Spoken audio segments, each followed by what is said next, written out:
she doesn't like hugs. Just keep that in mind. I like to make that announcement as frequently as possible because she does not like hugs. But she will do a high five, except today she's kind of sick, so I will do an air high five to protect yourselves.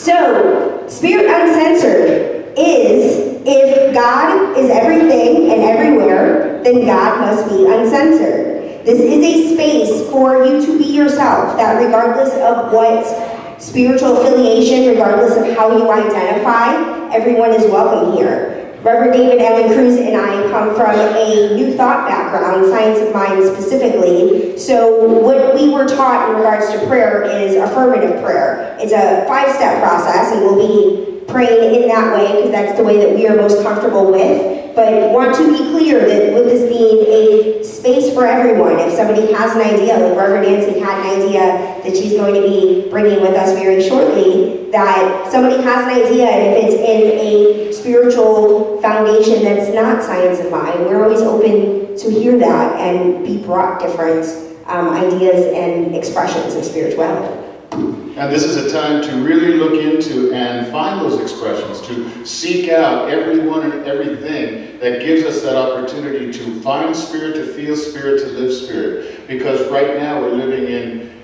that famous Chinese curse, interesting times.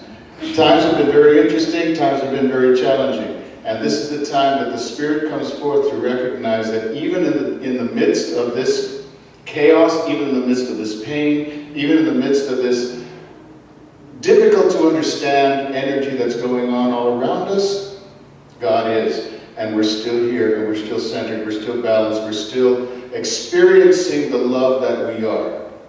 And that's what we want to share with you today. And so let's take this moment right now, if you will, to settle in, make yourselves as comfortable as you possibly can. And if it's comfortable for you to close your eyes, please feel free to do so. And if not, don't. It's perfectly okay. And let me share what I know. Right here and right now. Right here and right now. That energy that is love. That energy that is peace. That energy that is joy. That energy that is the fire. That is the gift of life. Is joined in this room. That energy is manifested in so many beautiful and individualized ways. So that as I look out from up here, I see the many faces of God. And God is beautiful. And God is wonderful. And God is powerful. And I know that it's that energy, that love, that peace, that joy, that gift that inspires us, and more importantly these days, this day, helps us to recognize that it's all perfect, it's all beautiful, it's all good, even when it seems to be something else.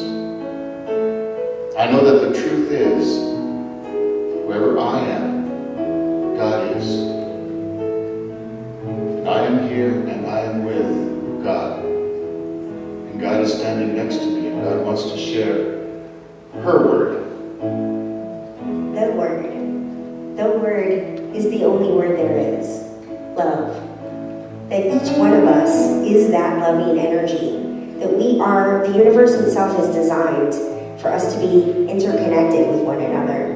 We need one another to survive, to flourish. And that this spiritual expression is an example of that. Is us using one another to inspire ourselves to make new choices, to wake and pray and slay. And I'm grateful for this decision. I'm grateful for this experience of life. As we both all let it all be so.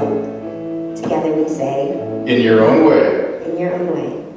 And so it is. Amen, or whatever it is that you like to end prayer. So Reverend David, real quick before you go. Last month, I said that we would find out what your spiritual practice consisted of, and because this was a particularly challenging week, what did your spiritual practice look like? It looked like feeling the pain. It looked like feeling the fear. It looked like recognizing that there was a dark cloud coming over the valley, quite literally, and at the same time holding on to, deep within, right here, that recognition that all is well, even so. That recognition that there's the smoke and there's the fire, but there's the blue sky. The recognition that the hawk still flew over my garden this morning. The recognition that there's still peace, there's still love, there's still God, and together we can help those who are suffering, those who are dealing with their fear, dealing with their loss, in the very center of faith. And so what my spiritual practice has been is to be still, wherever I am, to take moments to breathe, and to remember the truth, and to see the beauty of God wherever I am at that moment, and then to share that with whomever I may come across during the day. Part of that practice has been for me to post little treatments on Facebook and to work with my clients and to share that hope and that gift with them so that by the time they leave, they're feeling uplifted. So my spiritual practice this week, and frankly always, is to stop, to feel, to see that which is God all around me. All right, so let's stop, feel, and see what is God all around us as we move together. You have a song sheets, actually, and raise your hand if you didn't get one. Kind of we're going to you as we sing together. Imagine there's no heaven. It's easy if you try. No hell below us, above us only shine. Imagine all the people living for today. Imagine there's no countries. It isn't hard to do. Nothing to kill or die for. No religion too. Imagine all the people living life in peace. You may say I'm a dreamer, but I'm not the only one. I hope someday you'll join us, and the world is one. Oneness is present right now. I recognize that each one of us recognizes that when we choose to show up as love, to be love, to support one another, that what happens is we are lifting up the vibration, the consciousness of the planet. And that each one of us who makes the active decision to choose to participate in the events that are unfolding in real time, in providing a place for people to stay, in giving clothes and money and food for everything that's happening. That when we choose to give, we receive. We are participating in this divine exchange. We don't have to imagine that there's no heaven. We don't have to imagine there's no countries. We get to live from a place of oneness right now. So I'm so grateful for the fact that each one of us is here to do that, to know that, and express that as we move into our next lyric. Imagine no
invite our Reverend Nancy Berggren to perform an artistic piece. Come on up, Reverend Nancy.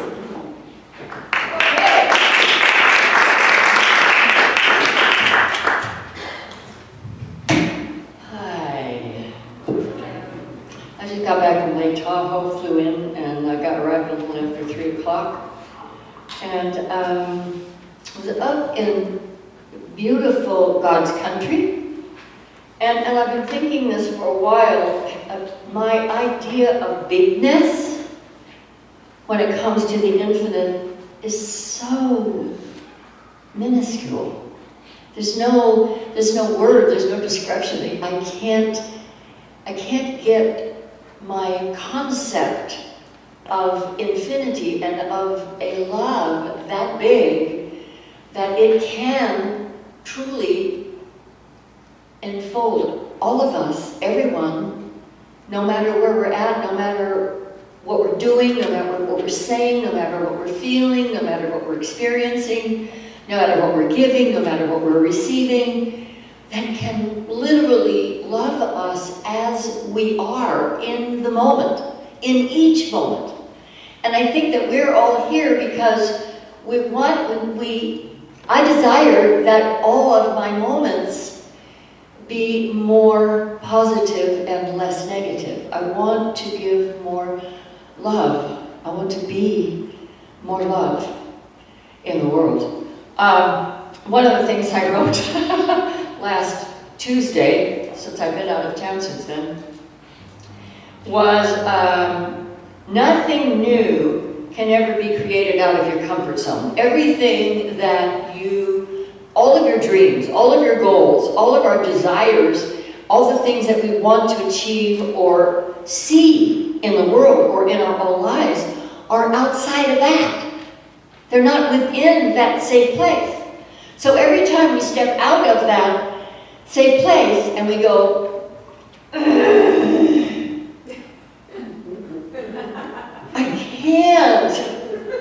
can't. Don't ask me to do that. I can't do it. I can't. I had to remind myself, of course it's uncomfortable. You're risking. And Reverend James says, stretch farther than you can reach. So if I only contain my life to what I can reach or what I already know or have experienced, I'll never grow. And so what I do in a lot of my work is challenge people to get off the couch and live their dreams, and along with that I challenge myself to take risks. So today I'm saying yes to what Spirit gave me a couple months ago, and it's based on something really in the Bible that from John says, judge not according to appearances, but judge righteous judgment. Judge not according to appearances, but judge righteous judgment. So there's been a lot of appearances, and we get to judge them righteously or unrighteously, and I'm not sure what righteous judgment is, but I think it means, for me, what I think it means is looking beyond, I just wrote it, looking beyond the physical of what's standing in front of me. So I'm standing here, and we all wear a lot of masks. That's what I wanted to talk about, thank you. We all wear a lot of masks, and we have a whole closet full of masks that we wear for different occasions. So this is my ministerial mask. I want to be appropriate. I want to be inspiring. I want to try to bring something new always to the mix. I want to challenge you. I want to challenge myself. And so judging not according to appearances has challenged me to say yes to what Spirit gave me a couple months ago. And I said, hell no, I'm not doing that. Are you kidding me? You think I'm nuts?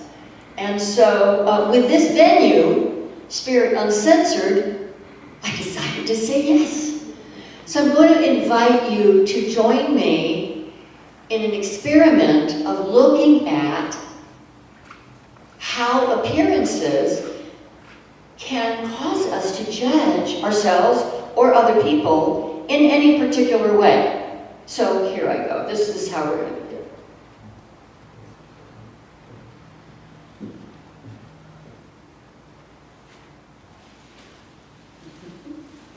This is my black bag.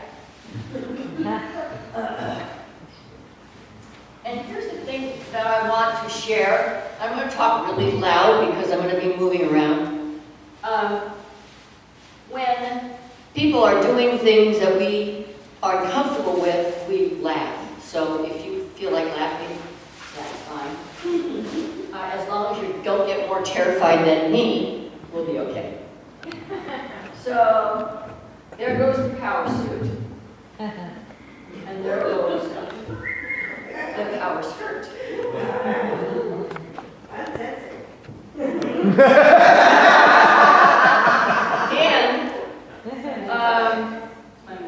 So remember that everything we want is outside of our comfort zone. So this is not particularly comfortable for me.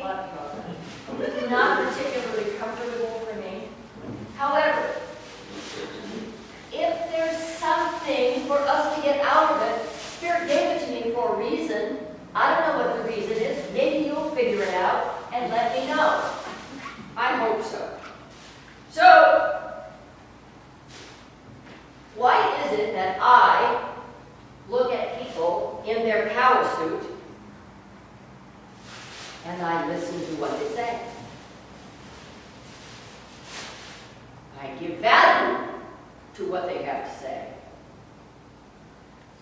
I might ask them questions to deepen my understanding about what they're saying.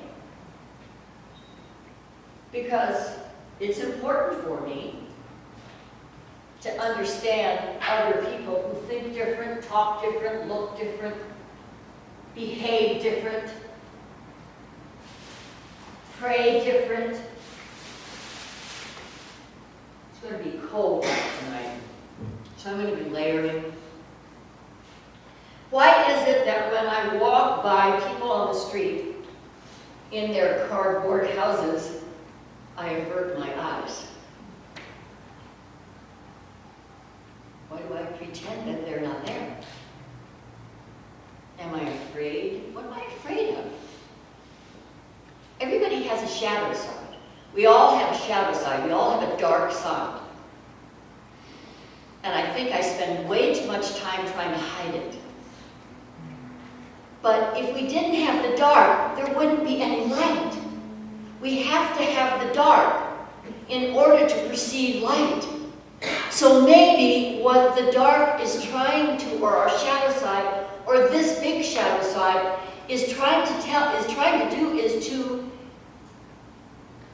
invite us to embrace our shadow side. I don't know.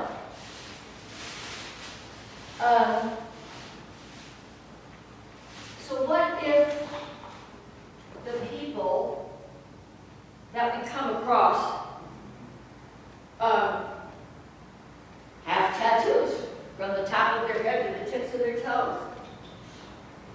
What if they paint their face or wear beads? What if they chant? What if they wear orange or spin like a dervish? You know? What if they talk to themselves as they walk around? They have markings on their faces. We don't understand what that is. We don't know what that's about.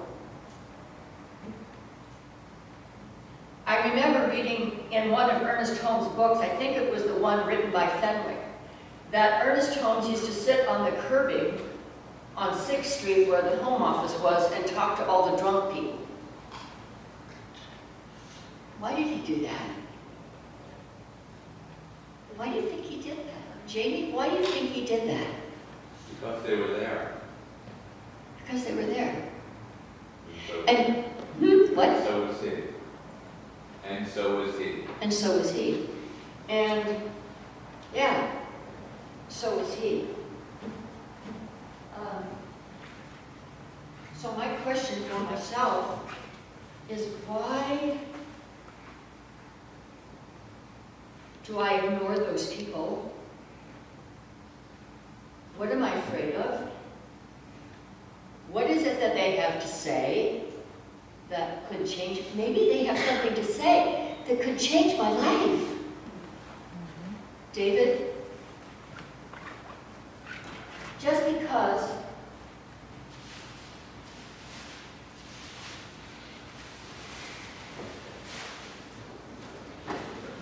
there may be coffee outside of the McDonald's, we see them sitting someplace to get warm for a minute.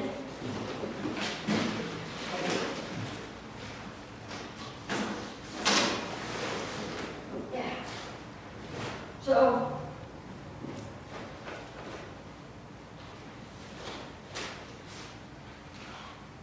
maybe they have the answer.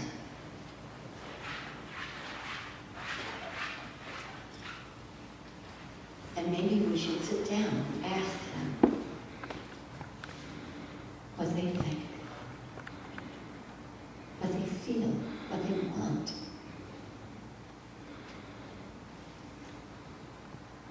Because everyone is God. Everyone is divine. And for me, I hope I have the courage next time to ask, to talk, to speak, and then to listen. More than talking, to listen. I don't think I listen enough, especially to voices that speak different than my own. So, I had something I was going to read for you, but Spirit gave me a different idea. I was told to go find something that I wrote in the 80s, and I didn't think I still had it. I'm going through a transformation right now. I was told to bring another woman into my home, and I decided instead of giving her the little downstairs bedroom to give her my master bedroom. So I'm giving her, I don't know who it is yet, but God knows, I'm giving her the bed that my husband and I slept in for 30 years. And in order to move, I'm letting go of mountains of stuff. Workshops I've written, plays I've written, talks, periodicals, months and months, and I just keep taking mountains of stuff and letting it go. And the thing is, if you'd asked me if I could do that 6 months ago, I'd have had to say no. I couldn't do it. But the more I do it, the easier it gets. So I'm hoping that the more I do this, the easier it will get. I don't know, because I've never done it before. But this is what Spirit told me to give to you at the end. You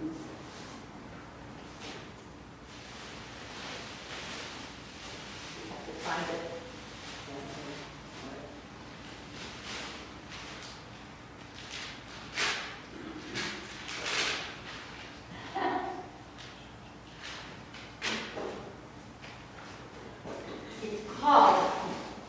I guess I don't have to you get the idea. That's too much work. But it's called The Color of One.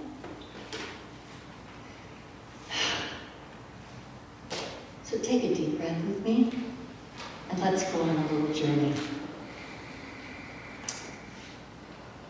Around the table, we posture and strut our righteous positions on important stuff. My idea is so brilliant. Their rigid, their wrongness. I'm sorry, I'm going to start again. Around the table we posture and strut our righteous positions on important stuff.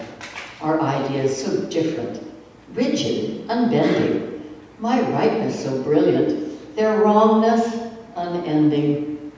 Then all of a sudden from out of the blue, a big God spoon appears and starts mixing us through. Around and around the table we go, spinning faster and faster. Our yeses, our nos. Stop the spinning. I don't want to go.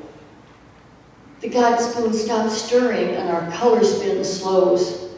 I feel lost and afraid. I don't know which way to go. My eye is in you. You're you now in me. ideas stirred together, but where's truth come to be? Where's my center, myself to be found? My thoughts so mixed up, confusion abounds. Your skin on me, brown. My eyes in you, blue. How can I find the me that's now you? Your thoughts in my head are thinking me new. With your eyes in me, I see your point of view, but I don't want to go. I don't want to see this world that's new, not black and not white, the one I thought I knew. Where's my brightness? So clear to me, and how can I trust what these new eyes now see? My brilliance uncertain, your blinded eyes see our rigid differences that they weren't supposed to be. Our colors of brightness were blended. Last night, the hand of God entered and set us aright. I think with your mind. I walk with your feet. This path that is new, these thoughts incomplete. Can you help me, my friend? My friend that is me? Can you help me to see with these eyes that are we? Peace comes, 'cause I see I am you. You are me. Our minds cracked wide open. Our eyes now do see that the color of one is the color of we.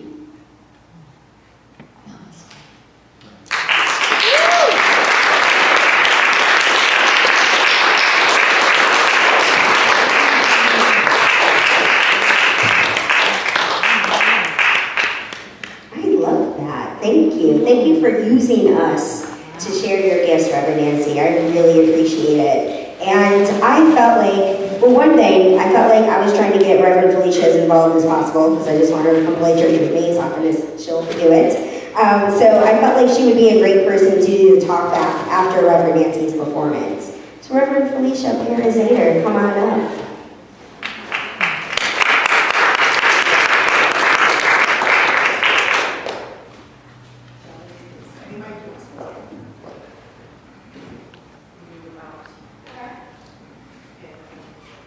Good evening. Hello, family. So, I am so grateful to be back. I was here last month. And let's hear it again for Reverend Nancy. That was amazing.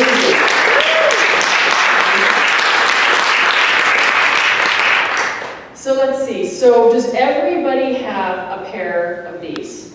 Yeah. Yes? Okay, so let me actually set this aside. So I'm going to invite you all now to put on your pair of God goggles.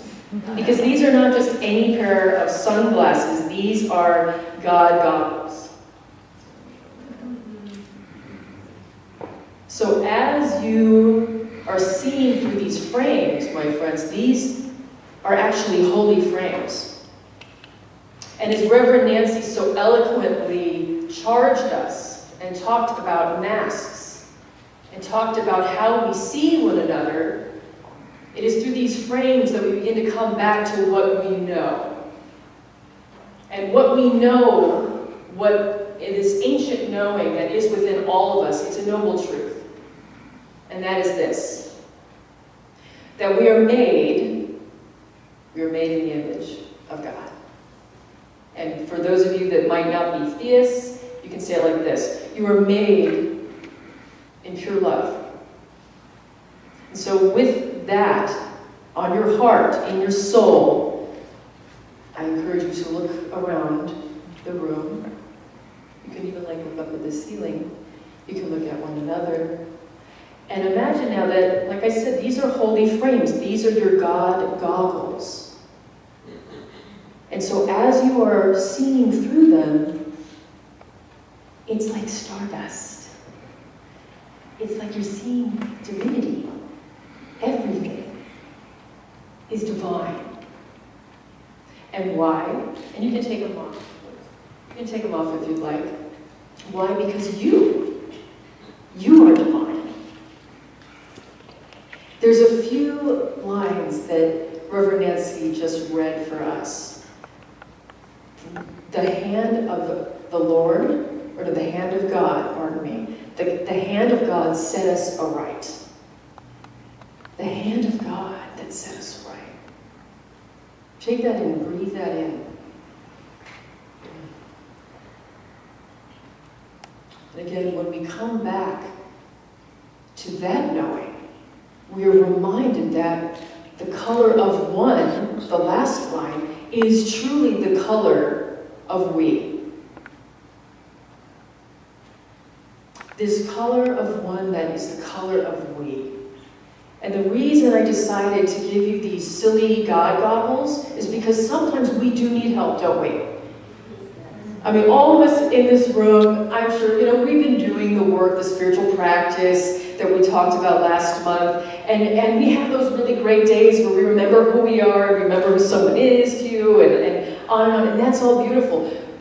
And if we're really honest, with weeks like this last week, where we're tired, where the compassion starts to ebb away perhaps, where we're faced with the violence in the world, and we think, how are they so disconnected from their Imago Dei? How could someone go into a bar and do such a horrible act?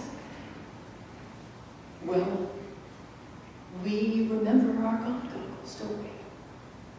And we come back.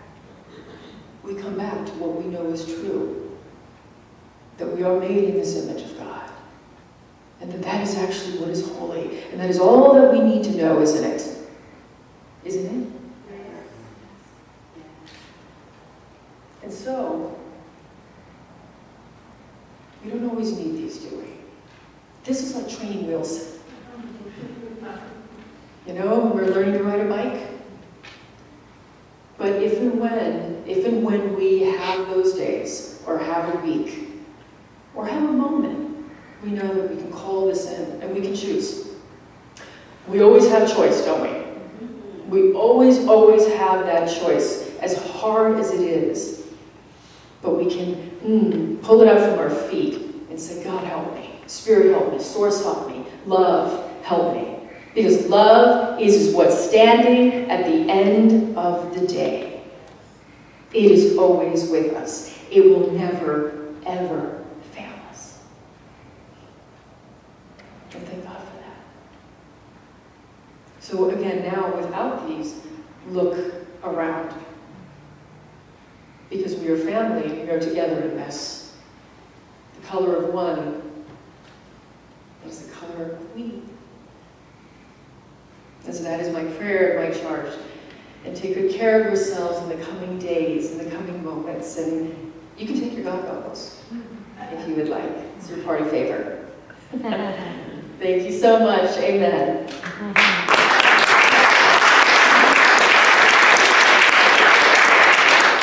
Thank you, Reverend Felicia. I'm so glad that you're here.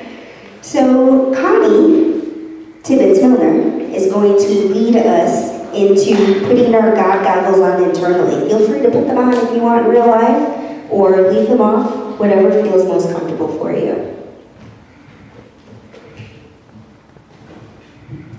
So I'm going to open just telling you right now that there's a part of me that wants to say, gosh, I'm sorry if I fumble this. But there's a deeper part of me saying, thanks for giving me this opportunity to be human, to be real with you, and seeing you through your God goggles.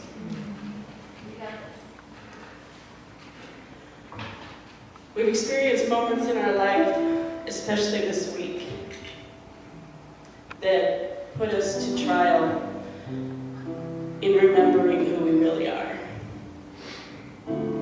We had a very tense election. A lot of people were holding tight to something. Then we had a number of people abruptly leave us in a violent hail of bullets. My family alone was affected. Not alone, but my family was also affected. And then we had firestorms. All of these things can cause us to stop and lose faith that what's real isn't. All of these things give us pause. All of these things make us doubt. All of these moments invite you to think, it wasn't just this week, was it? There are moments every day that give us pause. There are moments, every moment, that give us that doubtful feeling that everything is real, that love truly does guide and direct us.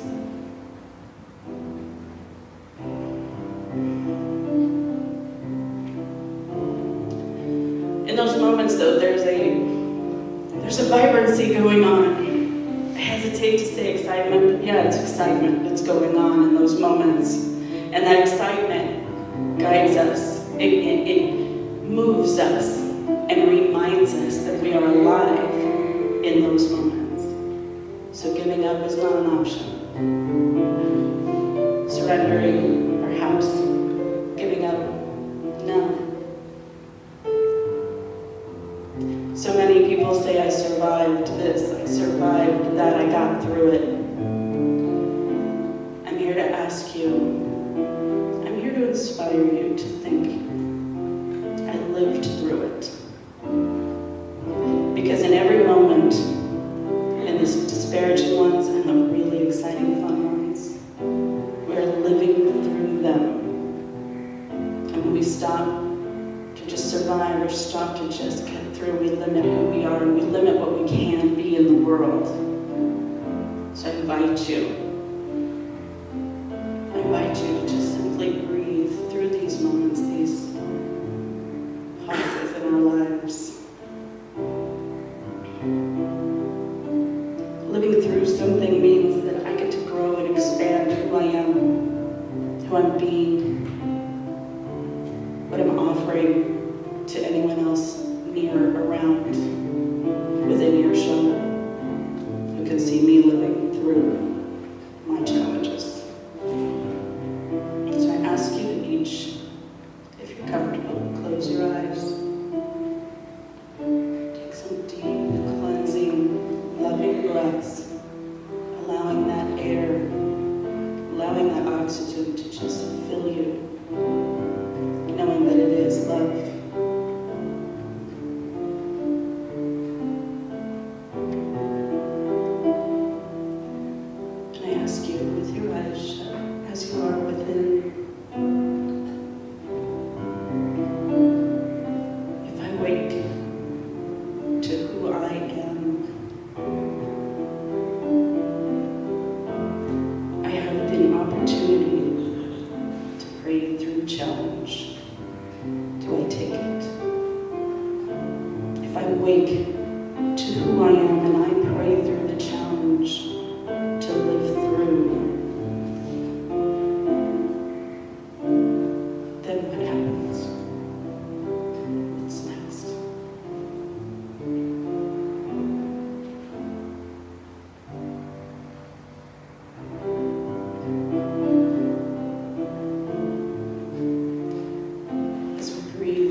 I came to slay, bitch.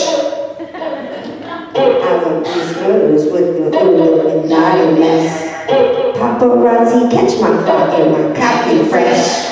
I'm so reckless when I rock my Givenchy dress. I'm so possessive, so I rock her rock necklaces. My daddy Alabama, mama Louisiana.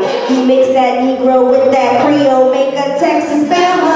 Like my baby ever played hair and afro. I like my Negro nose with checks and pie shows. Earn all this money, but they never take the country I'm in. Got hot sauce, my bed is wet. I see it, I want it. I smell it, yellow, love it. I dream it, I work hard, I grind till I own it. I twirl on the haters, albino alligators, Escondido, Basilos, Cuervo, no chisa. Sometimes I go on, I go hard, I go hard, I go hard. It was mine, it was mine. I'm a star, I'm a star. Cause I slay, I slay, I slay, I slay, I slay, I slay, I slay. All day, we gon' slay, gon' slay, gon' slay. She say, he slay, I slay. Okay, okay, okay, okay, okay. Okay, people, now let's get information. I slay. Okay, people, now let's get information. I slay. Prove to me you got some coordination. I slay. Slay, trigger, you get eliminated.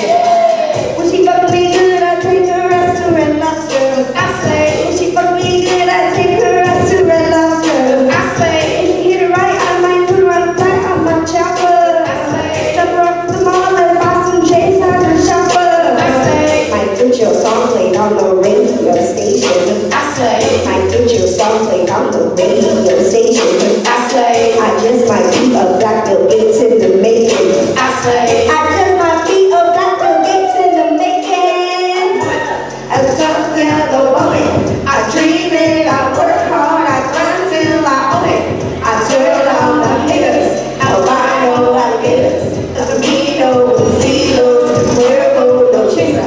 Sometimes I go hard, I go hard, I go hard, I go hard. It was mine, it was mine. I'm a star, I'm a star. Cause I slay, I slay, I slay, I slay, I slay. All day, I slay, I slay. You don't slay, don't slay, don't slay. I slay, she slay, he slay. Okay, okay, okay, okay, okay. Okay, people, now let's get information. I slay. Okay, people, now let's get information. I slay. Prove to me you got some coordination. I slay. Slay, trigger, you get eliminated. I slay. Okay, people, now let's get information. I slay. Okay, people, now let's get information. I slay. You don't need that bitch when you cause all this conversation. Cause I slay. Always stay gracious, best revenge is your paper.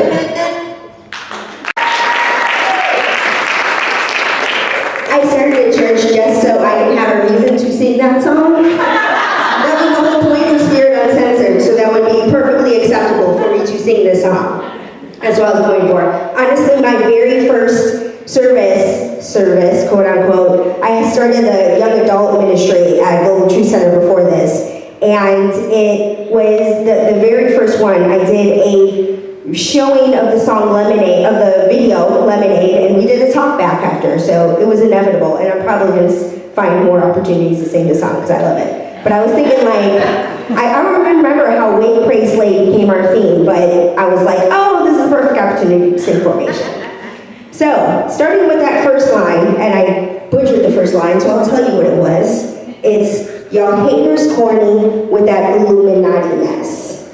So Beyonce and her husband Jay-Z are often associated with the Illuminati, which is this, some say it's a fictional organization that is thought to be the puppet masters of the world. And she starts off by acknowledging that it's a corny thing. She slays. You don't need to associate her with some sort of fictional organization. That when she chooses to slay, that you don't need to associate her with that. She already slays. This is who she is, and that these haters are corny by acknowledging or associating her with this. Paparazzi catch my fly and my cocky fresh. I'm so reckless when I rock my Givenchy dress. I did not. rock my Givenchy dress today. I don't have a ministerial uniform like Reverend Nancy. I got jeans and my white bracelet shirt. That's what I have. But what it is that's what it is. It's me. Like, I'm so reckless in my white bracelet shirt that I choose to show up how what feels organic, what feels authentic for me. So the controversial question, the fuck me good, I take your ass to Red Lobster, ironically, what I do when I speak in Bakersfield or somewhere really far away, I always take my wife to Red Lobster. And she just said to me today, oh man, I wish we haven't been to Bakersfield in so long. I miss Red Lobster. So maybe I'll take your ass to Red Lobster, maybe. So each one of us has the opportunity to show up however feels right for us. That there is an authentic opportunity for us to show up as who we are. And that it's a challenge because the world doesn't necessarily embrace that. The world might say, oh, it's the Illuminati that's guiding you, that you're not you, or saying hot sauce in your bag, that's not swag, that's ghetto. That you can choose to allow haters to guide you, to shape you, to react from that, or you can choose to be who you are. And that's not an easy thing to do. There's so many people telling you who you should be and how you should show up. And it is a brave decision to choose to be who you are. I have said many times over that as a half black, half Jewish lesbian, it's been a challenge for me to not show up authentically. And in my earlier years, what that meant for me was being quiet because I was called weird. Every time I opened my mouth, somebody was calling me weird. And at one point when I was 16, I had this keychain that said, I'm not weird, I'm gifted. I felt like I needed to say that for myself. I needed a keychain to remind me that regardless of the fact that everyone is calling me weird all the time, I needed to see myself as gifted. I needed an affirmation in my pocket on a consistent basis. And in all honesty, I never really embraced who I was authentically until I became a minister. That I walked into Los Angeles making the effort to put myself into a box. Even before I moved here, I started calling myself KC, specifically because I felt like I heard that it's hard for women in Hollywood to be successful. And because I was a writer, I thought maybe if I put KC on my resumes and on my scripts, that maybe I wouldn't be assumed to be a woman right off the bat. So before I got here, I had this whole intention to call myself KC, and I lived a very wild life in Chicago. My wife and Tia can attest. Tia's cracking up. She understands the wild life I was living. And so I made this decision of like, I'm going to LA. No one knows me here. I'm not bringing in my wild reputation with me, although Tia ended up moving here and tells all my stories. But I decided I was going to leave that wild person behind me, and I am moving into this new expression. I am KC from now on. And it took me a year and a half to get my first job, a part-time job in television. And so in all of that frustration of dealing with not getting to where I was trying to go, all of that whole persona that I walked into LA with, it was just straight trashed. I was no longer, I wasn't wild because there was nobody to be wild with. It was just me and my wife. I didn't know anyone. I didn't have any wild friends to go out to the club with. And then I didn't know where the clubs were. And so I was not living a wild life, but at the same time, there was an opportunity for me to redevelop who I was. And I leaned into spirituality specifically because I was feeling so much. So I was taking every class that my spiritual center had to offer.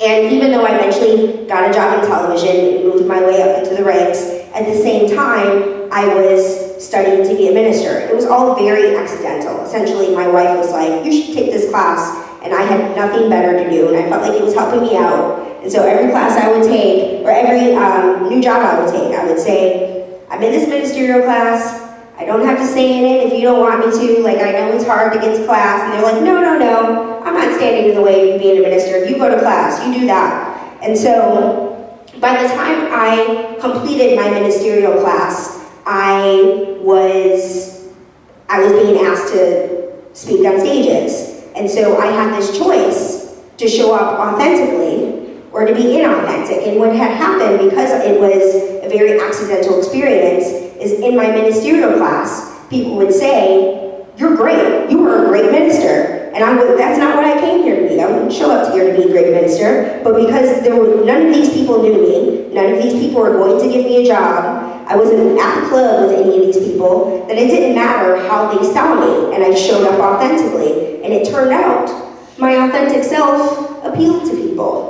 And so once I realized that, I leaned into it, that not only did it feel good to be who I was authentically, but that in my TV career, other people were being drawn to me for that same reason, because authenticity is not a thing that is common in the TV industry. And so I just stood out by the nature of being who I was, because it's just not something people see very often. And what happened for me is that my career exploded just because I chose authenticity. And that's not what I was going for. I was trying to do everything right. I was trying to use the pseudonym and show up the way that I was supposed to show up. So this week, a lot of people in my life have been talking to me about what it feels like to speak to yourself in a way that doesn't serve you. And I've been in a similar situation. I go on the internet all the time and talk about how self-talk is something that I'm constantly acknowledging, paying attention to how I speak to myself. And I'm blessed with the opportunity to be a minister meant that I couldn't self-talk, speak to myself negatively, and then show up on a stage and tell other people not to do that. So I developed this habit of recognizing and noticing and correcting myself every time I had a negative thought. So initially, when I moved here, I learned that the way to find success in TV is to be the best assistant ever. And I am the least organized person you will ever meet. There is a reason why I'm very much like, there are no notes of what I'm saying today, because whenever I write notes, what I say is never the same, so I got to this point of, why am I even doing this to myself? But secondly, I've been very seat of my pants. Reverend David and I had a conversation about starting a class. We're going to launch a You Are a Badass class, and we are selling You Are a Badass books that we have out in the lobby if you'd like. We're launching the You Are a Badass class on the second Wednesday of the month in January, and we just kind of knocked this out in a 5-minute conversation of, this is the date, this is when we're doing it. I was going to make a point to mention in my talk like I just did, and it just was going to work out. So I'm such a fly by the seat of my pants, disorganized person that I felt like I was going to be a straight up failure in entertainment, because I'm supposed to be somebody who can just have everything, to know exactly what my boss needs at any given moment and have everything in line. And there's a massive volume of content that you're dealing with in entertainment. There are a lot of calls, a lot of emails, so much going on, and I had this perception of, as the least organized person in the planet, how am I ever going to be good enough for this?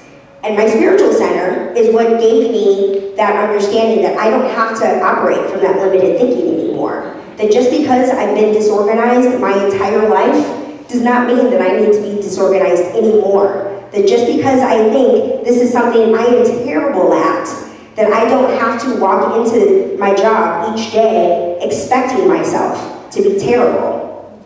And so I learned how to notice when I was being mean to myself. That when I would make a mistake, I would beat myself over the head about that mistake. And so I learned to notice when I was doing that and speak to myself as, okay, take a breath. You made a mistake. Move on. You can dwell in this mistake, because if you dwell in it, you're just going to make a whole bunch more, and at the end of the day, you're just going to feel like crap. But I had the opportunity to choose to make a habit, develop a habit of noticing when I spoke to myself the way that I spoke to myself, and letting it go, breathing and moving the hell on. And so over time, That was what I did. It didn't happen in a day. I didn't become a assistant extraordinaire at the first job, or the second job, or the third job. But that fourth job, I was the best assistant that person had ever had. And she had had a reputation of being incredibly difficult. The people, and if she ever watches this online, I apologize if you watch this online, but people would walk up to me, I think I told her this, that people would walk up to me and say, "Are you okay? I know you're working for this person, are you okay?"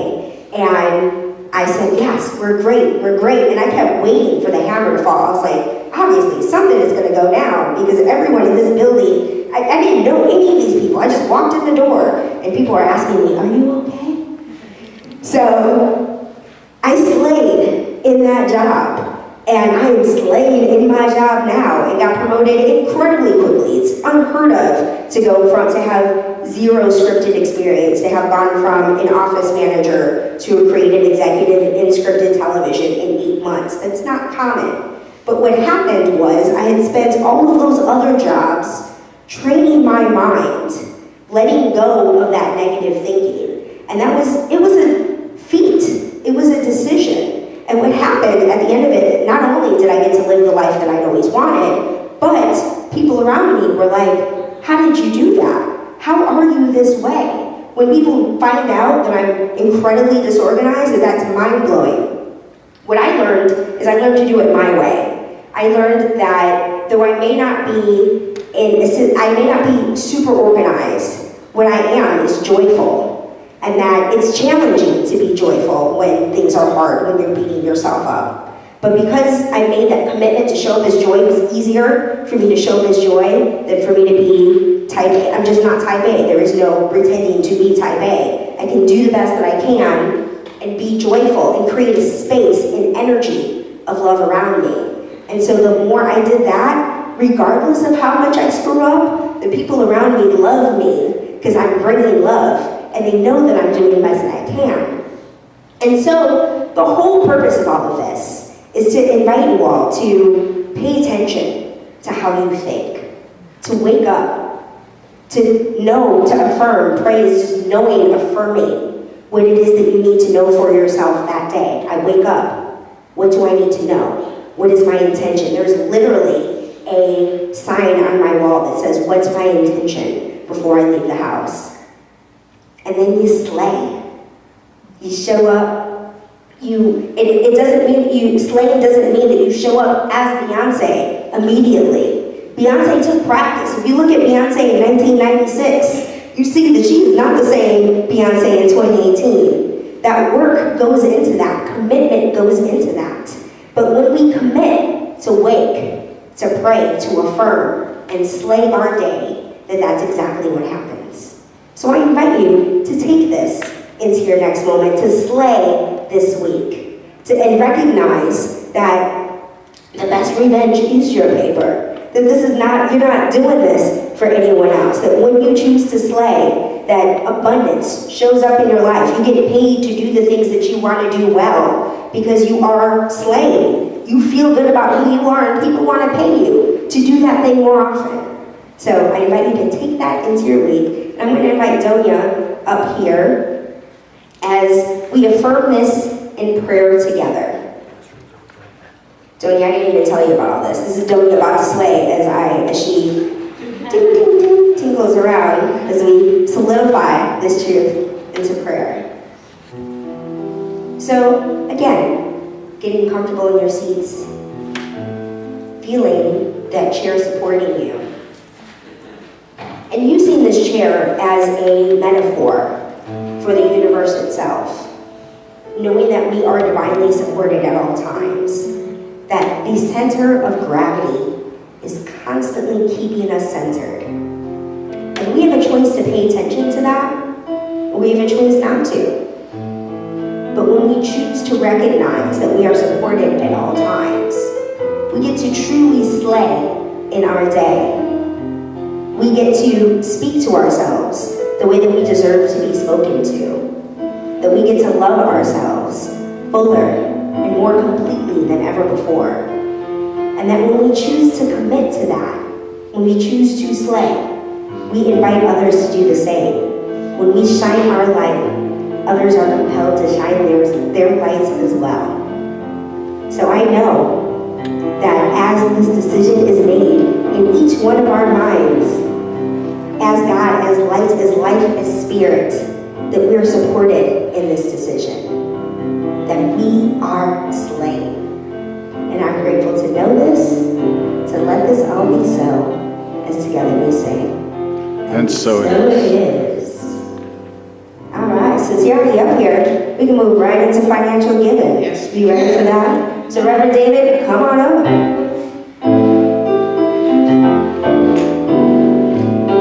Thank you, Reverend Karen. So, here's the truth. Most of y'all are going, ugh, it's that time. Because I know that's how I feel too. It's like, oh man, that's why they hit us up with the bucks. So let's talk about that for just a second. Because the fact of the matter is, there are two levels of understanding about this. One level is the relative, in the world of form, the world of reality, and that reality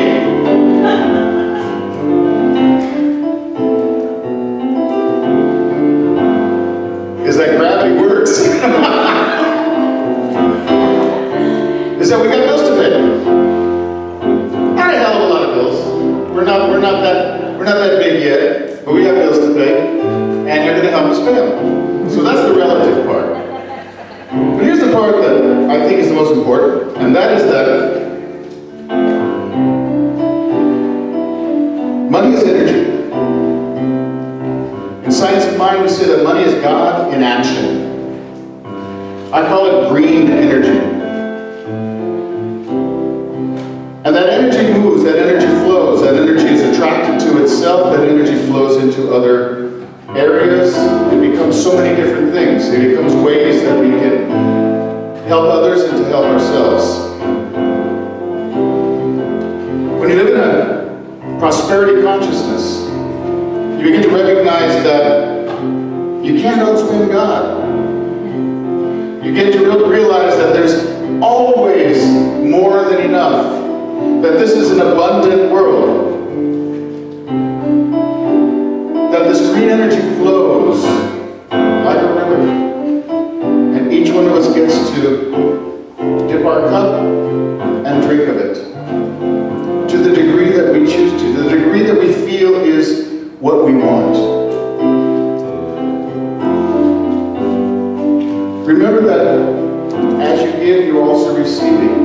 What's going on is that flow. I love this symbol right here, the infinity symbol, because that to me is a beautiful metaphor of exactly what I'm talking about. The flow. That which goes out, turns around, and comes back in.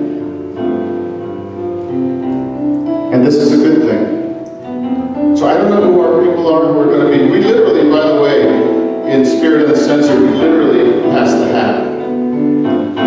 We're going to invite them to pass the hat. So recognize and let me also pass. Here, Connie. Here's mine.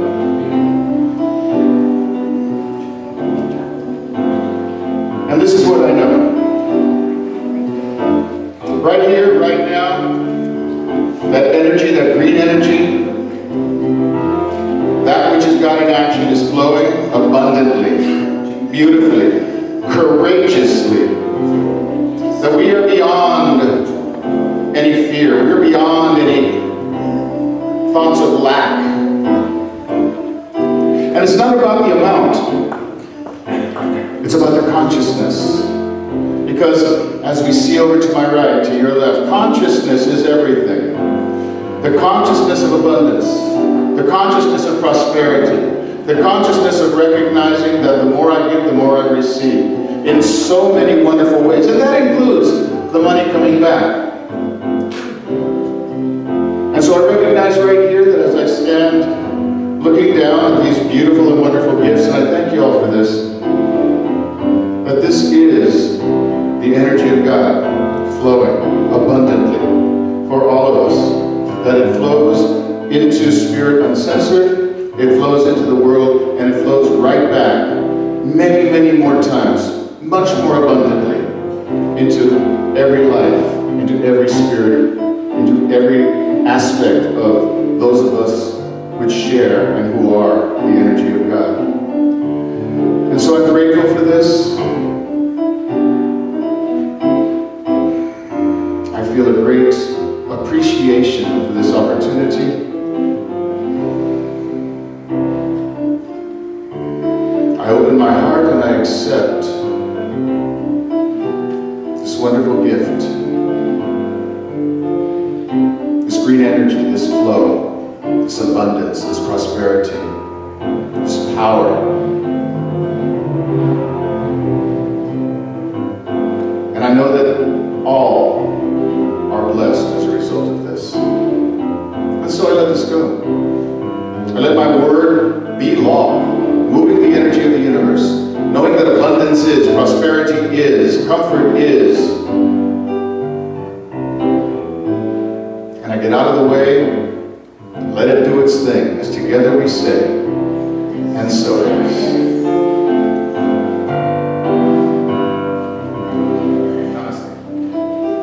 Thank you, everybody. So, this is the time where you tell us what's up. That if you have ideas, thoughts, something that you want to share about this, or something that you would like to have seen that you haven't seen yet, come on up and let me know. Usually I bring the mic to you, but since it's wired, I don't want to hurt anybody. Come on up. Any arguments? Disagree with anything? Questions about what Science Mind is, if you've never been to a Science Mind church?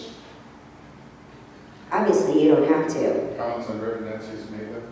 Yeah. You know what? I'll say something about Reverend Nancy, because I actually had meant to say something about why I did want Reverend Felicia to do this, but I had a thought of the fact that I didn't want to do it. And so it was, what can I do about the fact that I don't want to do this, to be honest? Because in my own personal experience with the transient community in Los Angeles, I get called a nigger pretty frequently. And I don't like it. That's not a name I'd like to be called. And in Chicago, no one ever called me that, just on the street, just walking down, and my wife and I as well. So especially in our own neighborhood. And so I am one of those people who keeps my head down because I don't want to invite anyone to call me that, because people are already calling me that whether I'm looking at them or not.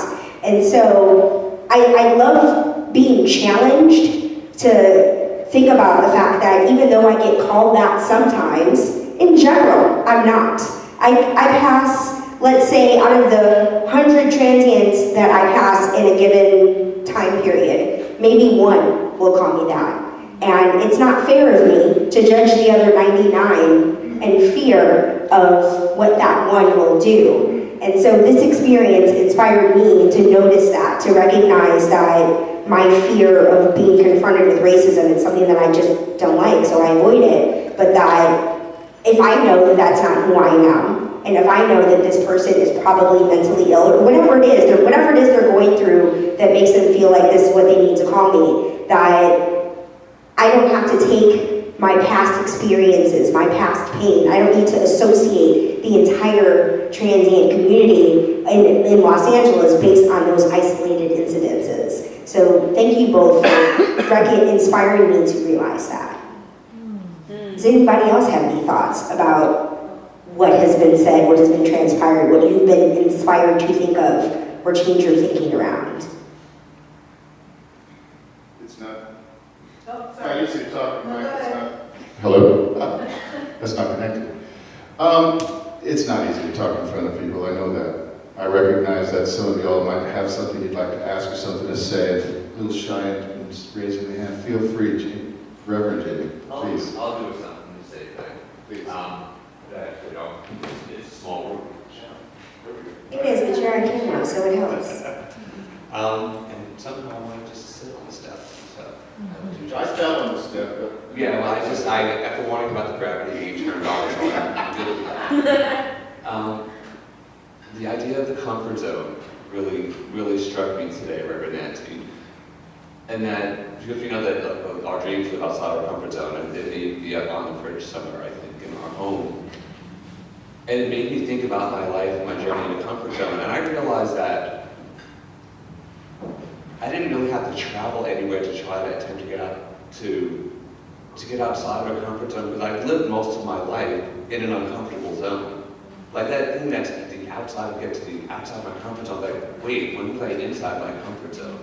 You know, I spent life as a kid just not quite fitting in, and it's been this whole jerk to now, so 56 years into, you know, into the path of finding the places and recognizing just to where I'm comfortable, so maybe being just comfortable with who I am. And so the search for my dreams was not, because I've thought about things like that, I'll speak for myself, join in if it strikes a chord, but hearing, I'm going to say the word platitude because I just have to get it out of my head, but hearing the cliches that we have, especially if we've, done any of the studying with us, and always wondering where it does or doesn't fit in with me, and like, why does that hurt me? And for the longest time it was because I didn't feel like I was working, because I wasn't willing to step outside of my comfort zone. And just tonight I was like, oh, it was because I was never in my comfort zone. And it became an important thing to recognize, because I'm grateful for where I am on the path. I am blessed in so many ways with what's going on around me. My life has been just where the work I step into and who I bring to it. Like today, I'm now a chef at a grocery store, and I get to spend all day giving food away, to people in, well, not now, which I can't get into now, but just getting all the food from the stores in Westlake that are closed. This service is my word in life, and wondered if I was going to step, away from the teaching in the prisons with this glamorous thing to talk, not glamorous, but this thing to talk about that sounds so karmically cool, to now running, kitchens for small grocery stores, and yet here I am. My dream is like to find my comfort zone. And it took, the more I let myself be who I am, and the more I allow myself to be who I am and have it show up in places I don't expect it to, there I find it. So that's the living the dream for me. But thank you for me, because I never realized that. And I was like, why is it bothering me that I can't sit out of my comfort zone? It's like, oh, because I'm living my uncomfortable zone. So thank you for the masks you went through, and that change that you did. Reverend Nancy, who's been friend, teacher, mentor, all of that. Watching you transform, on the outside, and then I'm just hearing you talk, and you're messed up, and on all of that stuff, and it wasn't anything that you were saying that to a few years. So that's of the many things that everyone touched me with today. That was the thing I certainly came here to learn. So thank you for that. Thanks for the presentation. All right, So this is a chance for y'all to step out of comfort zone. Here's the thing, I was going to say happy and relaxed, got 2703 West Colorado. But this is Spirit Uncensored, is developing. We're figuring this out as we go along. We've done 3 of these now, 3 events, and each one has been different in its own way. We've had speakers, we've had panels, we've had theater, we've had Beyonce. And we're searching, and we're open, and we're learning, and we want to know what you want to hear. What do you want to see, and how do you want to see it? And if you've got some ideas, please share them with us. You can do it now, by raising your hand, getting out of your comfort zone, or come up to us afterwards if you'd like. But we're very, very open to hearing what it is that you'd like to see us do, what you'd like to hear us do, what you'd like to have that's somewhat different from what you're used to seeing whenever you come to a church or a service. So that's what we're for, that's what we're about. And we're going to invite you to spread the word. Please, let people know that we're here. Check out our website, which is spiritunlimited.org. Uncensored.org. I'll get it right. we have business card, affirmation cards also on the table out there. Business cards outside on the table, and also our Facebook site, Spirit Uncensored. I got it right that time. Instagram, spirit.uncensored. There we go. So please share it with your friends. Let people know that we're here. Let us know what you'd like. You can write to us, message us, do all that good stuff because we're here for you. We're here to explore, to expand, to learn, and to inspire, and be inspired by you. And you can mark Wednesdays in your calendar starting in January, the second Wednesday of January for our You Are a Badass class. We've got books for sale in the lobby outside. And I just want to thank everybody. Thank Reverend Nancy, Reverend Felicia, Connie, Reverend David, and Doña for your service. And Reverend Cliff, of course, for offering us the space.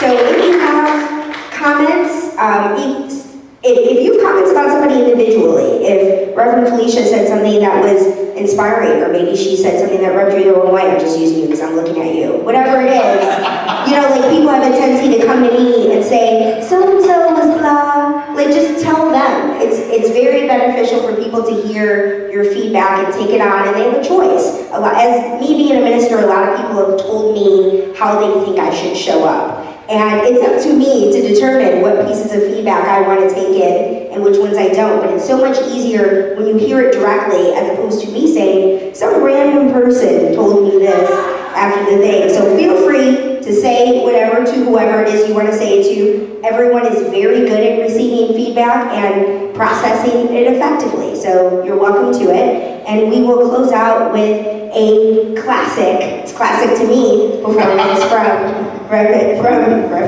See where that goes. Oh boy. Maybe that's happening. I'm being challenged. Doña Oxford.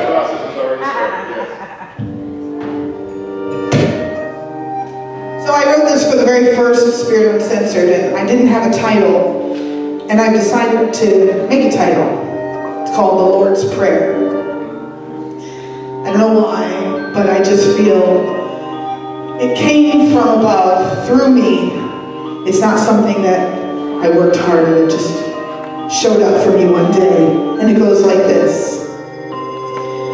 I want to move in a way that feels much more emphatical. I don't want a life of struggle. I need change that's radical. People say I'm crazy when I talk of love. Fanatical, they call me. They don't understand their ways are problematical. See, it's all about their wants and needs and ways of getting. But I just want to be a me who's unrelentingly aligned with all the power of the cosmos. Now that's the shit. That's the kind of power that can move mountains, baby, bit by bit. Now some of the people say they don't know how to find their way. Well, I'm just as lost, but I know I can't be afraid of all flat on my face. Make mistakes, can't erase the past, the pain, the fear, the strain. What's your option? Put a bullet in somebody else's brain? No! Respect yourself and all your flaws. They're an illusion, by the way, your perfection. Don't need a passion, you are a purpose, a reflection of God. In whatever form that is for you, a king, a queen, a spirit. I call it love, and it's spectacular. Don't fear it. We think that love is something that we have to get or give. I say that love is something that you have to be to live. Your purpose is your smile, how you walk into a room and flow. To be that vulnerable, it's beautiful. It's your ticket, yo. It's better than money. It's the greatest currency on earth. Because everyone will want a slice of the pie that I call worth. Damn, that's the truth right there, don't you know it? There's a new way of life coming down the pike. Come on, let's show it. It's a world of love, compassion, mindfulness, and just being kind. And all it takes is just for you to learn how to use your mind with intention. It's an intervention, no pretension. Time to live your truth. Because the only way to change the world is just by being you. So, let's get real. Let's get quiet. Let's get still. Enough of the blame, the shame, the game. I'm tired of footing that bill. It's time for transformation. Our inner child is crying out. Let's be a space of love for the world. That's all it takes. Peace out.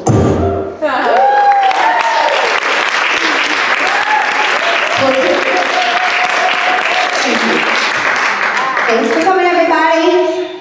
Wait, pray, slay your week. Thank you.